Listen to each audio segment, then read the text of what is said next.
Hello বন্ধুরা, সবাইকে good morning. আশা করি সবাই ভালো আছো, আমিও ভালো আছি।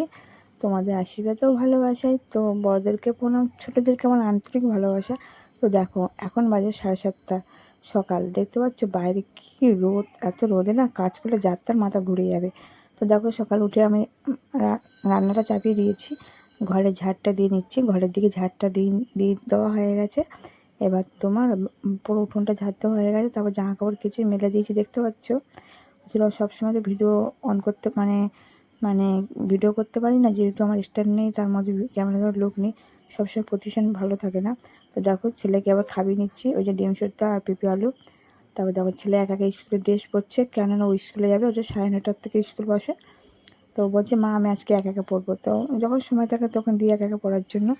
তো দেখতে পাচ্ছ ও একা প্যান্টটা পরা হয়ে গেছে এবং মোজা দুটো পরে নিচ্ছে। ঠিক আছে, দেখো এই মোজাটা নতুন কিনে দেওয়া হয়েছে। তো দেখো কীভাবে পড়ছে, দেখো তো পড়ছে, শিখছে, এটাই বড় ব্যাপার। তো পড়ুক। তো দেখতে পাচ্ছ মোজাটা প্রায় কমপ্লিট হয়ে যাচ্ছে। আর আমিও অনেকদিন থেকে ইউটিউবে আছি, প্রায় এবার 1 বছর হতে যাচ্ছে। প্লিজ তোমরা সাপোর্ট করো, পাশে থেকো। তো দেখো, এবার পরে নেবে জামাটা পরবে, পরতে কী করবে এবার দেখো। ভিডিওটি স্কিপ না করে পুরোটাই দেখবে, অনুরোধ রইল। তো দেখো, পুরো জামা টামা পরে রেডি হয়ে গেছে। এবার ওর বাবা বাইক বার করবে, বাবার বাইকে করে যাবে। দেখতে পাচ্ছ গাছে ফুল আর ফুলে ফুলে, মানে বাড়ির সামনে, উঠোনের সামনে ফুল গাছ থাকবে, দেখতে কতই না ভালো লাগে বলো। দেখো, আরও ফুল গাছ ছিল, শীতকালের সময় গাঁদা ফুল গাছ ছিল রাস্তার 2 ধারে ধরে। তো সব গাঁদা ফুলগুলো মরে গেছে, আবার অনেক চারা বেরিয়েছে, সেইগুলো নিয়ে এসে সাইডে দিয়ে দেবো। তো দেখো, ছেলে তৈরি হয়ে গেটটা ধরে দাঁড়িয়ে আছে, যেহেতু বাবা বাইক নিয়ে বেরোবে। দেখতে পাচ্ছ। তো দেখো ছেলে চলে গেছে স্কুলের বাবাকে দিতে, বাবার ছেলেকে দিতে গেছে, বলে যাচ্ছে।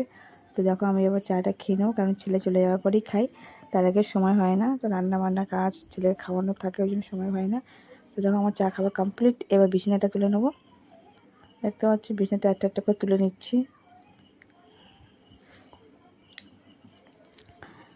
তো আমার এতগুলো ভাঁজ করা হয়ে গেছিলো আগে, তবে বিছানাটা ঠিকঠাক করে সাজিয়ে নেব।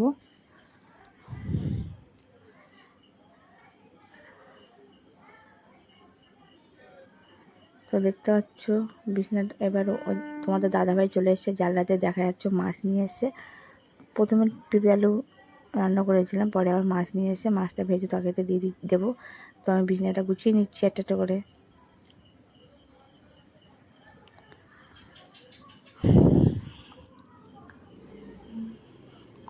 দেখো, বিছানা তোলা কমপ্লিট হয়ে গেল। তোমাদের দাদাভাই মাছ নিয়ে এসছে, সেই মাছটা আমি ভাজা শুরু করছি। বাটা মাছ নিয়ে এসছে, আর ছেলের জন্য 4 পিস তেলাপিয়া মাছ নিয়ে এসছে। যেহেতু বাটা মাছে প্রচুর কাঁটা থাকে, খেতে পারে না, বাটা না পার্শে মাছ, কাঁটা থাকে বলে খেতে পারে না, ওই জন্য আমি ডিম সেদ্ধ দিয়েছিলাম। আর ওই তোমার তেলাপিয়া মাছ, আসলে ও তো মাছ খেতে চায় না, ওই জন্য তেলাপিয়া মাছটা ভালো করে ভাতের সাথে মাখিয়ে দিই আর ডিম দিয়ে খাওয়াই। ও মাছ খেতেই চায় না, মাংসটা খুব পছন্দ করে। তো দেখো, একটাই তরকারি রান্না হয়েছিল। তো দেখো বাইরে কি রোদ, এই দেখো ছেলে স্কুল থেকে বাড়ি চলে আসছে, আমি আনতে চাইনি, অন্য একজন এনে দিয়েছে।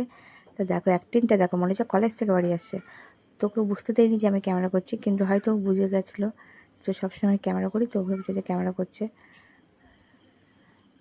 তো আমি আবার বলছিলাম যে হাঁটুর কাছে প্যান্টটা তো নোংরা কেন, পড়ে গেছিলি নাকি? ও বলছে না পড়ে গেলেও তো